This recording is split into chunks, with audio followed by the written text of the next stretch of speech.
Oh, I think I'm last. I can't quite see because I'm looking through the camera over here, which is really bloody small. But hey everyone, how's it going? It's Elliot here from the Retro Future.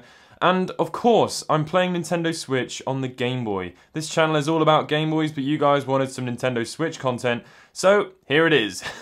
Well, we're doing it my way. Yeah, basically, this is exactly what the video title says, is a Nintendo Switch on a Game Boy Advance. I'm really failing at playing here because I'm playing in reverse, but let's put this down and I'll show you what's going on here, and then we'll actually play a little bit of Nintendo Switch. So without any further waffle, roll the intro.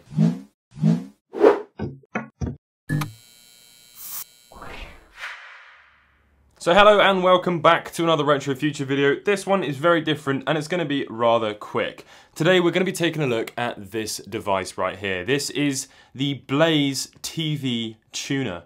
It requires 4 AA batteries, which is an absolute joke because obviously your Game Boy Advance takes 2 as well. So we're already up to 6 batteries in total. Also, it seems to be intermittent on the batteries. It doesn't seem to be 100% working all the time. But I put batteries in there, so hopefully it will work. It came with a stand that you screw into what honestly looks like a tripod mount at the bottom, which is kind of cool because then that means that you can, I don't know, put another stand on if it doesn't come with the stand, so that's quite nice. And it's on a sort of an articulating ball head type thing so that you can, you know, suit it to your viewing angle preference.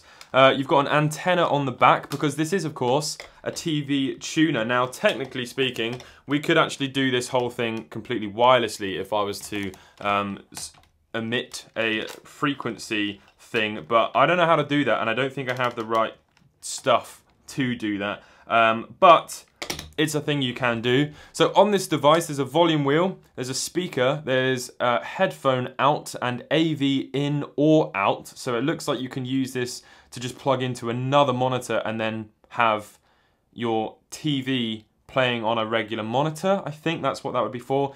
There's another jack at the bottom. What's that for? Oh no, that's an external antenna. Okay, and then you've also got power in at the bottom. And interestingly, there's also a Game Boy cartridge slot, but we'll have a look at why that's on there in a minute. So it says on the back, TV GBA tuner, 240 by 160. The system is PAL, and it takes 4 AA batteries. And this is made by Blaze, which is a company that makes quite a lot of stuff, or at least back in the day they did. I don't know what they're doing these days. Evercade was not. Was that not by Blaze? I think it was.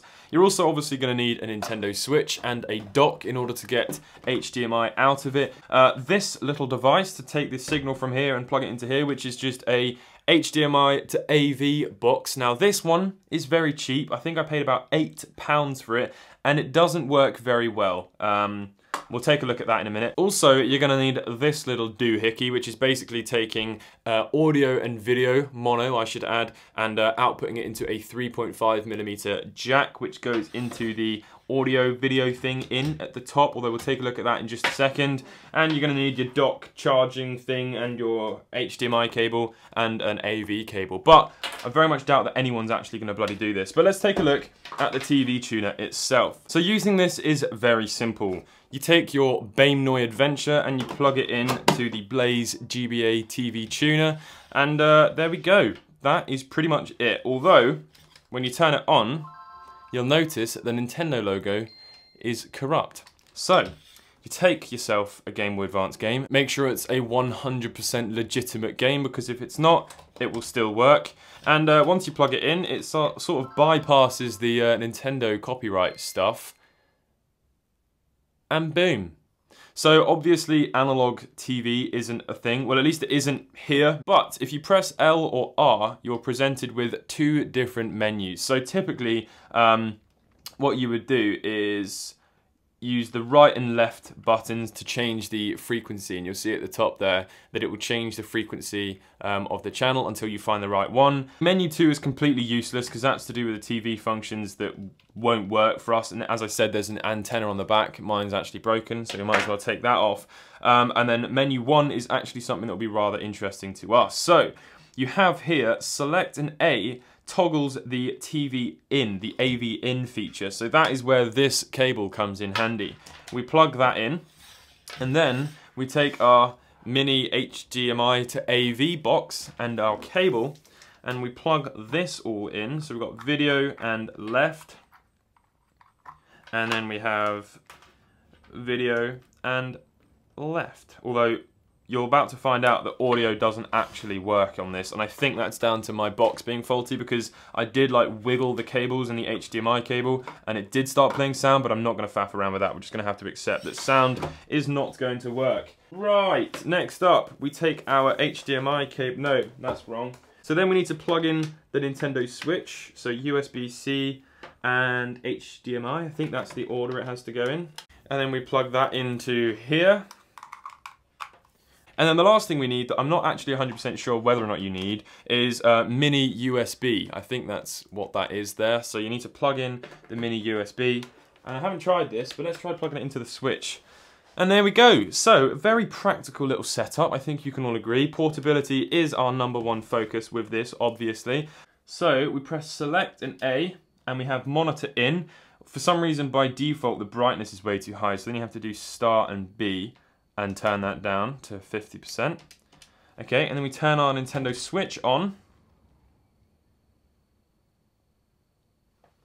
Look at that, Nintendo Switch on the Game Boy Advance, and there's no trickery of the camera going on here. This is actually happening. So what I was saying before about the box thing not working is when you go into YouTube, it completely glitches out. So I'll show you that at the very end, but it's annoying because I was hoping to play you a YouTube video. So that's it. You have Nintendo Switch running on the Game Boy Advance. So here's Mario Kart 8. We'll play a little game of that. This is absolutely awesome. I believe the Game Boy Advance screen is actually 60 hertz refresh rate, so this should in theory look rather good, but I have a bad feeling that the restrictions that we've got from this box and also the actual GBA TV tuner, we're probably not going to get the smoothest image out of this, but I'll let you all be the judge. We can just play a little bit of a game. It does kind of look quite weird playing such a advanced game on the Game Boy Advance. I know that sounds quite ironic, but it really is quite a strange sort of dynamic, that we're playing Nintendo Switch on a Game Boy Advance. But hopefully, you can see the humor in this and you still enjoy it nonetheless. It really does look like there's some sort of green screen going on, but obviously there's not. So, by the way, I want to see everyone going out and trying to buy one of these and then tweeting me with with your pictures of your Nintendo Switch on a Game Boy Advance. First place, Nintendo Switch Game Boy Advance. How bloody exciting is this?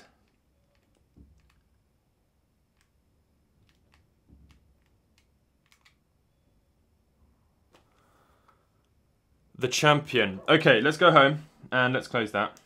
Right, and then here's what happens when you load YouTube, and exactly the same thing happens when you plug in the Amazon Fire Stick. So there's a good chance that if you got like an Xbox or a PlayStation, that this would also happen. You can see there, it starts becoming very, very unhappy, and then it just sort of drops out the connection, and every now and again it flicks back in. There we go, see? So I don't know. It's trying to load it. In fact, there we go. It's actually playing a video on YouTube, but it's just not working very well. And when you actually go back to the main menu, it's still glitching a lot, and then you have to turn the whole thing off and on again in order to get it to work again. That is going to wrap up this video. It was just a little bit of fun. Hopefully you've enjoyed it. I know it's really, really random, and there's not really a point to this video. Plus, not many people are actually going to do this themselves, I have a feeling. But I hope you enjoyed nonetheless. And I'll catch you in the next one. Goodbye.